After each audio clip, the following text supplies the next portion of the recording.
เห็นหน้าน้องมาเคียงไกลนานทีที่น้องจากไปดวงใจอ้ายสุดขัดสนอ้ายคอยน้องอยู่ด้วยใจสุดแสนกังวลจากอ้ายไปหลายปีผ่านพ้นโทรเอ่ยหน้ามนอันใดจะมาหรือไปพบตูหรือมีคู่ผู้ไม่เคียงซ้อนไอ้นี้สุดแสนอาวรณ์บังอ่อนสร้างโอเมตตาขอน้อมมนต์ไว้เทวันทั้งเจ้าอินทาโปรดสงสารตัวข้า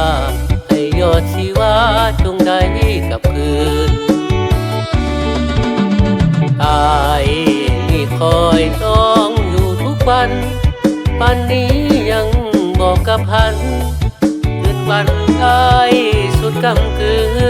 นแสนเวทนาลูกน้อยห้องแอวทุกคืน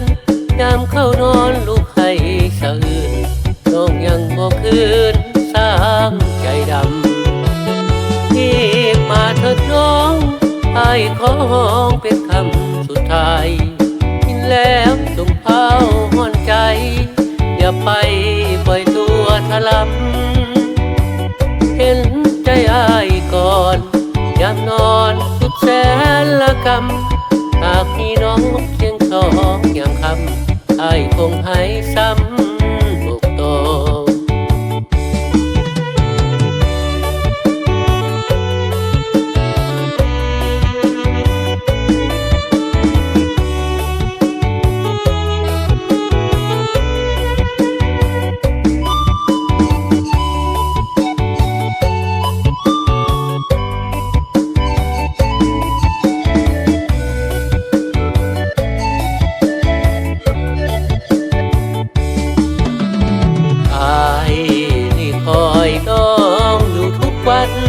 ปันนี้ยังบอกกับพันคืนวันอ้ายสุดกำคืนแสนเวทนาลูกน้อยห้องแอวทุกคืนยามเข้านอนลูกให้สะอื้นน้องยังบอกคืนสร้างใจดำที่มาเถิดน้องอ้ายขอห้องเป็นครั้งสุดท้ายแล้วจงเผาห่อนใจอย่าไปปล่อยตัวทะลำเห็นใจอ้ายก่อนยามนอนสุดแสนละก